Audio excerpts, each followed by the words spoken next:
नमस्कार दोस्तों, एक बार फिर से आप सभी का हमारे यूट्यूब चैनल पर स्वागत है। दोस्तों, आज के इस वीडियो में हम हिंदी भाषा हिंदी भाषा में बोली और विकास के आधार पर जितने भी प्रश्न प्रतियोगी परीक्षाओं में पूछे गए हैं उनको अध्ययन करेंगे, उनके बारे में जानेंगे। और दोस्तों, इस वीडियो में जितने भी प्रश्न आपको देखने को मिलेंगे सभी प्रश्न विगत परीक्षाओं में पूछे गए प्रश्न, चाहे वो आपका टीजीटी में हुआ या पीजीटी में हुआ या यूपी टेट, सी टेट या अन्य प्रतियोगी परीक्षाओं में जिनमें हिंदी पूछी जाती है, ये प्रश्न बहुत महत्वपूर्ण प्रश्न है, ये पूछे जाएंगे। दोस्तों, यदि आप इस वीडियो का पीडीएफ प्राप्त करना चाहते हैं तो हमारे टेलीग्राम चैनल से ज्वाइन होकर आप वीडियो की पीडीएफ को प्राप्त कर सकते हैं। तो चलिए आज का वीडियो हम यहाँ पर शुरू करते हैं। तो आज का हमारा पहला प्रश्न है कि इनमें से कौन सी बोली पश्चिमी हिंदी के अंतर्गत नहीं आती है। पहला प्रश्न कि इनमें से कौन सी बोली पश्चिमी हिंदी के अंतर्गत नहीं आती है। तो आपका विकल्प है खड़ी बोली, उसके बाद ब्रज भाषा, उसके बाद है आपका कन्नौजी, उसके बाद है आपका अवधी। तो इसमें देखिए ये प्रश्न है कि इनमें से कौन सी बोली पश्चिमी हिंदी के अंतर्गत नहीं आती। तो इनमें अवधी होती है आपकी, अवधी क्या चीज़, अवधी आपकी होती है, ये होती है पश्चिमी हिंदी के अंतर्गत नहीं आती है। अवधी भाषा आपकी होती है, ये पश्चिमी हिंदी के अंतर्गत नहीं आती है। तो इसमें कौन सा विकल्प आपका सही होगा। तो इनमें आपका अवधी ऑप्शन है ये सही होगा। उसके बाद फिर अगला प्रश्न है आपका कि ब्रज का क्षेत्र कौन नहीं है। ब्रज का क्षेत्र कौन नहीं है। तो ऑप्शन में आप देखेंगे, ऑप्शन में है आपका धौलपुर, उसके बाद सरगुजा है, सी ऑप्शन है आपका मथुरा, डी ऑप्शन है आपका आगरा। तो देखिए ब्रज भाषा का जो क्षेत्र है वो धौलापुर से लेकर मथुरा, आगरा ये सब आपका फैला हुआ था। ब्रज भाषा का क्षेत्र था वो धौलपुर, उसके बाद मथुरा, आगरा, इसमें ब्रज भाषा फैला हुआ था। सरगुजा में आपका ब्रज भाषा का प्रचार नहीं था। तो इसमें कौन सा विकल्प आपका सही होगा, सरगुजा ऑप्शन वो सही होगा। उसके बाद फिर अगला प्रश्न है आपका कि पश्चिमी हिंदी में कौन सी बोली है। पश्चिमी हिंदी में कौन सी बोली है, मतलब पश्चिमी हिंदी में कौन सी बोली बोली जाती है। तो ऑप्शन है आपका ए मगही, बी विकल्प है आपका कन्नौजी, सी विकल्प है आपका मैथिली और डी विकल्प है अवधी। तो जो पश्चिमी हिंदी में बोली जाती है आपकी वो कन्नौजी बोली जाती है। क्या बोली जाती है। तो पश्चिमी हिंदी में जो बोली जाती है भाषा वो कन्नौजी बोली जाती है। उसके बाद अगला प्रश्न है आपका कि बिहारी हिंदी की बोली का नाम है। बिहारी हिंदी की बोली का नाम है। तो बिहारी हिंदी की बोली का नाम क्या है। तो बिहारी हिंदी की बोली का जो नाम है वो है मगही। ऑप्शन ए है आपका वो सही है। बिहारी हिंदी की बोली का नाम क्या है। तो बिहारी हिंदी की बोली का नाम मगही है। उसके बाद अगला प्रश्न है आपका कि भाषा की सार्थक लघुत्तम इकाई है। भाषा की सार्थक लघुत्तम इकाई है। भाषा की सार्थक लघुत्तम इकाई क्या है। तो आपका ए विकल्प है शब्द, बी विकल्प है पद, सी विकल्प है ध्वनि और डी विकल्प है वाक्य। तो भाषा की सार्थक लघुत्तम इकाई जो कही जाती है वो शब्द को कही जाती है। क्या होती है। तो भाषा की सार्थक लघुत्तम इकाई जो होती है वो होती है शब्द। भाषा की सार्थक लघुत्तम इकाई को शब्द कहते हैं।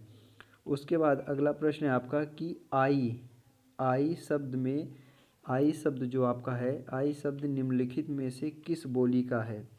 आई शब्द निम्नलिखित में से किस बोली का है। ए विकल्प है आपका भोजपुरी, बी विकल्प है अवधी, सी विकल्प है ब्रज और डी विकल्प है खड़ी बोली। तो आई शब्द जो होता है वो ब्रज भाषा का शब्द होता है। आई शब्द किसका होता है। तो ब्रज बोली, मतलब कि आई शब्द जो होता है वो ब्रज बोली में आता है। उसके बाद अगला प्रश्न है आपका, सातवां प्रश्न है कि बिहार की राजधानी पटना, बिहार की राजधानी कहाँ है। बिहार की राजधानी पटना है। किस बिहारी बोली क्षेत्र में स्थित है। बिहार की राजधानी पटना किस बिहारी बोली क्षेत्र में स्थित है। तो आपका ए विकल्प है मैथिली, बी विकल्प है भोजपुरी, उसके बाद सी विकल्प है आपका मगही, डी विकल्प है आपका आंगिका। तो देखिए इसमें जो है आपका बिहार की राजधानी पटना में जो है बिहारी बोली क्षेत्र में जो स्थित है वो है आपका मगही। क्या है? वो आपका जो है मगही है। उसके बाद फिर अगला प्रश्न है आपका कि पश्चिमी हिंदी के अंतर्गत कौन सी बोली नहीं आती है? पश्चिमी हिंदी के अंतर्गत कौन सी बोली नहीं आती है? तो पश्चिमी हिंदी के अंतर्गत कौन सी बोली नहीं आती है? तो पश्चिमी हिंदी के अंतर्गत छत्तीसगढ़ी जो बोली है वो नहीं आती है। बुंदेली भी आती है, कौरवी भी आती है।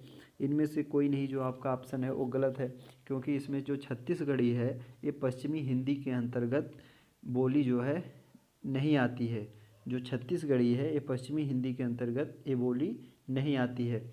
उसके बाद अगला जो आपका प्रश्न है, अगला प्रश्न है कि पश्चिमी हिंदी की कितनी बोलियां हैं? पश्चिमी हिंदी की कितनी बोलियां हैं? तो पश्चिमी हिंदी की कितनी बोलियां हैं?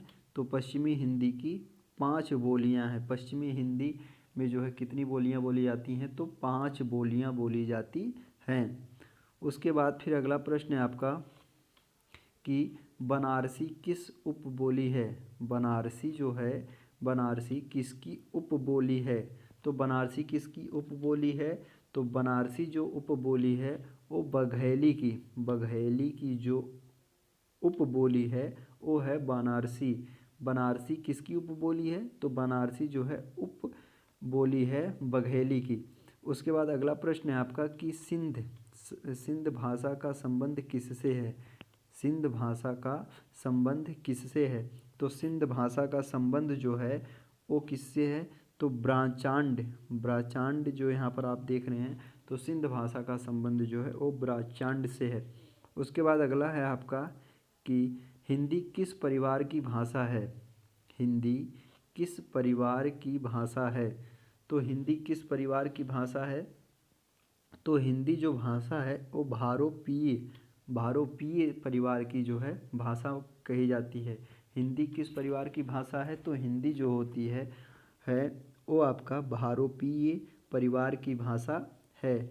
उसके बाद फिर अगला प्रश्न है आपका कि कौरवी भाषा का उदय किससे हुआ? कौरवी भाषा का उदय किससे हुआ? उसके बाद आपका ए विकल्प है पश्चिमी हिंदी, बी विकल्प है राजस्थानी, सी विकल्प है पूर्वी हिंदी, डी विकल्प है बिहारी। तो इसमें देखेंगे जो आपका 13वां प्रश्न है कि कौरवी भाषा का उदय किससे हुआ है?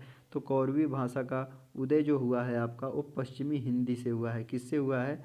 तो पश्चिमी हिंदी से कौरवी भाषा का उदय हुआ है। उसके बाद अगला प्रश्न है आपका कि रामचरितमानस की भाषा है। बहुत महत्वपूर्ण प्रश्न है, प्रतियोगी परीक्षाओं में पूछा जाने वाला अक्सर प्रश्न है कि रामचरितमानस की भाषा क्या है? तो रामचरितमानस की जो भाषा होती है वो अवधी होती है। रामचरितमानस की भाषा क्या है? तो रामचरितमानस की भाषा अवधी है। उसके बाद अगला प्रश्न है आपका कि हिंदी भाषा की उत्पत्ति हुई है। हिंदी भाषा की उत्पत्ति हुई है। तो हिंदी भाषा की उत्पत्ति हुई है किससे हुई है? तो शैर शैनी संस्कृत से। किससे हुई है? हिंदी भाषा की उत्पत्ति जो हुई है वो शौर शैनी संस्कृत से हुई है। हिंदी भाषा की उत्पत्ति शौर शैनी संस्कृत से हुई है। उसके बाद अगला प्रश्न है आपका कि इनमें से पश्चिमी हिंदी की बोली कौन सी नहीं है?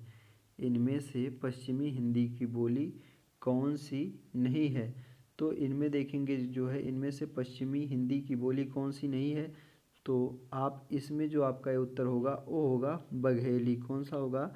बघेली। ये प्रश्न जो है रिपीट हुआ है। उसके बाद अगला प्रश्न है आपका कि इनमें से कौन सी राजस्थान की बोली नहीं है? इनमें से कौन सी जो है राजस्थान की बोली नहीं है?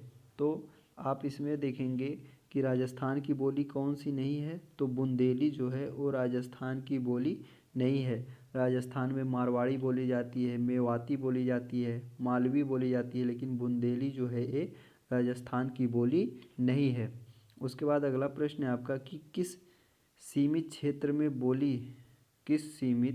में बोली जाने वाली स्थानीय भाषा को कहते हैं? एक परिभाषा है, मान लीजिए ये आपकी परिभाषा के रूप में है कि किसी सीमित क्षेत्र में बोली जाने वाली अस्थायी भाषा को क्या कहते हैं? तो किसी सीमित क्षेत्र में बोली जाने वाली अस्थायी भाषा को हम क्या कहते हैं? बोली।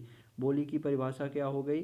तो किसी सीमित क्षेत्र में बोली जाने वाली स्थानीय भाषा को बोली कहते हैं। उसके बाद इसमें कौन सा विकल्प आपका सही होगा, तो सी विकल्प। उसके बाद अगला प्रश्न है आपका कि पूर्वी हिंदी का विकास इनमें से किस अपभ्रंश में हुआ है। पूर्वी हिंदी का विकास इनमें से किस अपभ्रंश में हुआ है। तो इनमें जो है आपका सूत्र जो सही होगा वो होगा अर्धमागधी में। कब हुआ है, तो अर्धमागधी में जो है पूर्वी हिंदी का विकास हुआ है, अपभ्रंश में हुआ है। तो पूर्वी हिंदी का विकास इनमें से किस अपभ्रंश में हुआ है, तो पूर्वी हिंदी का जो विकास हुआ है वो अर्धमागधी में हुआ है। उसके बाद फिर अगला प्रश्न है आपका कि कन्नौजी हिंदी की किस उपभाषा की एक बोली है। कन्नौजी हिंदी की किस उपभाषा की एक बोली है। तो कन्नौजी जो होती है वो हिंदी की पश्चिमी हिंदी की, किसकी, पश्चिमी हिंदी की एक उपभाषा की बोली है। उसके बाद अगला प्रश्न है आपका कि भाषा के संबंध में असत्य कथन कौन सा है। भाषा के संबंध में असत्य कथन कौन सा है। तो भाषा के संबंध में जो असत्य कथन है, पहला कथन आप देखेंगे तो भाषा सामाजिक संपत्ति है। तो ये जो है आपका कि भाषा के संबंध में असत्य कथन कौन सा है, तो भाषा एक सामाजिक संपत्ति है, ये आपका विकल्प जो है सही है, सत्य है। भाषा परिवर्तनशील है, ये भी आपका सही है। भाषा अनुकरण सदृश है, ये भी आपका सही है। लेकिन भाषा एक पैतृक संपत्ति है, ये जो है आपका असत्य कथन है। तो इसमें कौन सा विकल्प आपका सही होगा, तो भाषा पैतृक संपत्ति है, ये जो है आपका कथन जो होगा सही होगा। लेकिन भाषा जो एक पैतृक संपत्ति नहीं होती है, इसका जो कथन है ये असत्य है।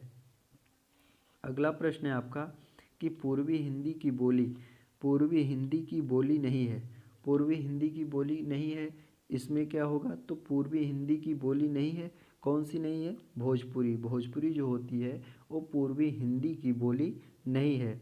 उसके बाद अगला है आपका कि कौरवी बोली को क्या कहते हैं। कौरवी बोली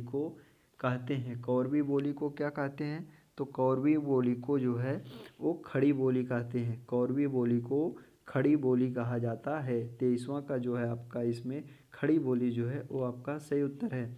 उसके बाद अगला प्रश्न है आपका कि उकार बहुला बोली मानी जाती है। उकार बहुला बोली मानी जाती है, तो इसमें उकार बहुला बोली मानी जाती है।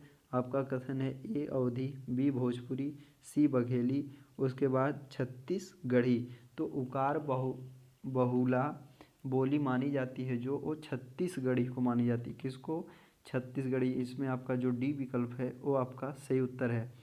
अगला प्रश्न है आपका कि निम्नलिखित में से कौन भारोपीय परिवार की भाषा नहीं है। निम्नलिखित में से कौन भारोपीय परिवार की भाषा नहीं है। मराठी भी है भारोपीय परिवार की भाषा, गुजराती भी है, उसके बाद हिंदी भी है। मलयालम जो है आपका ये भारोपीय परिवार की भाषा नहीं है। मलयालम जो है आपका इसमें वो सही उत्तर होगा। अगला प्रश्न है आपका बहुत महत्वपूर्ण प्रश्न है, भी बहुत पूछा जाता है परीक्षाओं में कि हिंदी दिवस किस दिन मनाया जाता है। हिंदी दिवस किस दिन मनाया जाता है। तो हिंदी दिवस कब मनाया जाता है, तो हिंदी दिवस जो मनाया जाता है वो 14 सितंबर को मनाया जाता है। उसके बाद अगला प्रश्न है आपका कि भाषा की सबसे छोटी इकाई कौन सी है। भाषा की सबसे छोटी इकाई कौन सी है। तो भाषा की जो सबसे छोटी इकाई होती है उसको जो है हम वर्ण कहते हैं। क्या कहते हैं, भाषा की सबसे छोटी इकाई को वर्ण कहा जाता है। अगला प्रश्न है आपका कि मेवाती किस उपभाषा वर्ग की बोली है।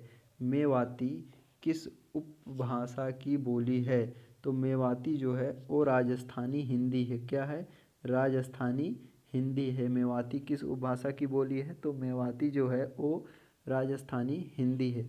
अगला प्रश्न है आपका कि सही युग्म चुनिए। इसमें अब देखना है कि कौन सा युग्म जो है आपका वो सही है। पश्चिमी हिंदी जो है, पश्चिमी हिंदी, खड़ी बोली, कौरवी, ये आपका ऑप्शन जो है वो सही है। पश्चिमी हिंदी, खड़ी बोली, ये आपका ऑप्शन जो है सही है। बिहारी हिंदी मारवाड़ी, ये आपका गलत है। पूर्वी हिंदी गढ़वाली, ये भी विकल्प आपका जो है गलत है। पहाड़ी हिंदी बघेली, ये भी जो विकल्प आपका गलत है। तो इसमें सही युग्म जो है आपका वो पश्चिमी हिंदी है। पश्चिमी हिंदी जो है आपका ये सही उत्तर है। उसके बाद प्रश्न है कि इनमें से बिहारी हिंदी का रूप नहीं है। ऑप्शन है इनमें से बिहारी हिंदी का रूप नहीं है, तो ऑप्शन है इसमें भोजपुरी, अवधी, मगही, मैथिली। तो इसमें जो आपका उत्तर सही है वो है आपका अवधी। अवधी जो है वो आपका सही उत्तर है। अगला प्रश्न है आपका कि बघेली बोली का संबंध किस उपभाषा से है। बघेली बोली का संबंध किस उपभाषा से है, तो बघेली बोली का संबंध जो है वो पूर्वी हिंदी से, किससे है, पूर्वी हिंदी से है।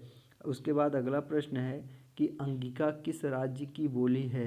अंगिका किस राज्य की बोली है। अंगिका किस राज्य की बोली है, तो अंगिका जो है वो बिहार, अंगिका जो है वो बिहार राज्य की बोली है। उसके बाद अगला जो है आपका वो है कि हिंदी भाषा के उद्गम और विकास का सही क्रम। हिंदी भाषा के उद्गम और विकास का सही क्रम चुनिए। तो हिंदी भाषा के उद्गम और विकास का सही क्रम क्या है उसको देखना है। पहला हम देखते हैं विकल्प, पहला जो है हमारा वो संस्कृत के रूप में हुआ। उसके बाद पाली, फिर प्राकृतिक, फिर अपभ्रंश, फिर शैर सैनी, फिर पश्चिमी, फिर उसके बाद हिंदी, फिर खड़ी बोली। तो इसमें जो है आपका जो ये ऑप्शन है यह हमको जो है सही लगता है। उसके बाद दूसरा जो आपका कि संस्कृत, उसके बाद प्राकृतिक, फिर अपभ्रंश, फिर पाली, शैर सैनी, फिर पश्चिमी हिंदी, उसके बाद खड़ी बोली, ये ऑप्शन जो है आपका गलत है। उसके बाद फिर है आपका कि उसके बाद फिर आपका है कि संस्कृत, पाली, प्राकृतिक, अपभ्रंश, खड़ी बोली, शैर सैनी, पश्चिमी हिंदी।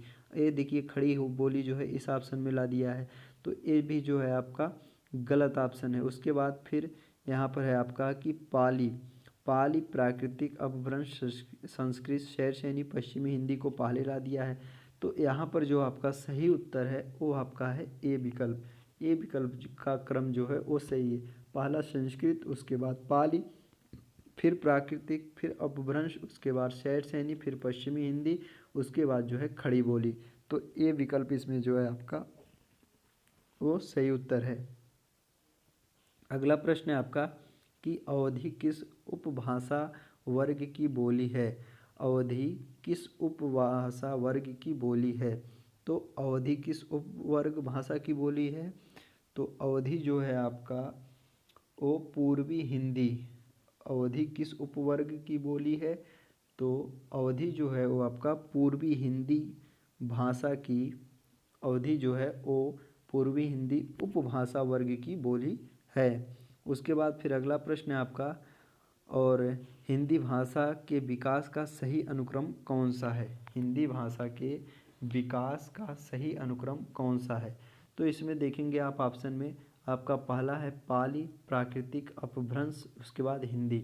हम लोग पढ़ते हैं कि हिंदी का विकास किससे हुआ, तो अपभ्रंश कहा जाता है। अपभ्रंश का विकास किससे हुआ, तो प्राकृत से हुआ। उसके बाद प्राकृत का विकास किससे हुआ, तो पाली भाषा से हुआ। तो इसका अनुक्रम जो है आपका ए विकल्प वाला जो है वो सही है। उसके बाद अगला प्रश्न है आपका कि निम्नलिखित में से कौन सी पश्चिमी हिंदी की बोली नहीं है। निम्नलिखित में से कौन सी पश्चिमी हिंदी की बोली नहीं है, तो इसमें देखेंगे आप जो है कि निम्नलिखित में से कौन सी पश्चिमी हिंदी की बोली नहीं है, तो आपको मिलेगा बघेली। बघेली जो है ये पश्चिमी हिंदी की बोली नहीं है। उसके बाद फिर अगला है आपका कि भाषाई आधार पर सर्वप्रथम किस राज्य का गठन किया गया। भाषा के आधार पर सर्वप्रथम किस राज्य का गठन किया गया है, तो भाषा के आधार पर जो सर्वप्रथम राज्य का गठन किया गया है वो है आंध्र प्रदेश। आंध्र प्रदेश जो है वो भाषा के आधार पर सर्वप्रथम जो है इस राज्य का गठन किया गया था। तो इसमें जो है आपका ये विकल्प जो है आंध्र प्रदेश हुआ। उसके बाद दोस्तों आज का वीडियो यहीं पर समाप्त होता है। अगर वीडियो अच्छा लगा हो तो लाइक, सब्सक्राइब और कमेंट ज़रूर करें। और आप लोग कमेंट में बता दिया करिए कि इससे बाद कौन सा टॉपिक जो है वो आप लोग पढ़ना चाहते हैं, तो उस टॉपिक के बारे में हम आपको पूरे डिटेल उसका क्लास, उसके बाद उसका PDF उसके बाद उसका प्रैक्टिस सेट करवाने का प्रयास करेंगे।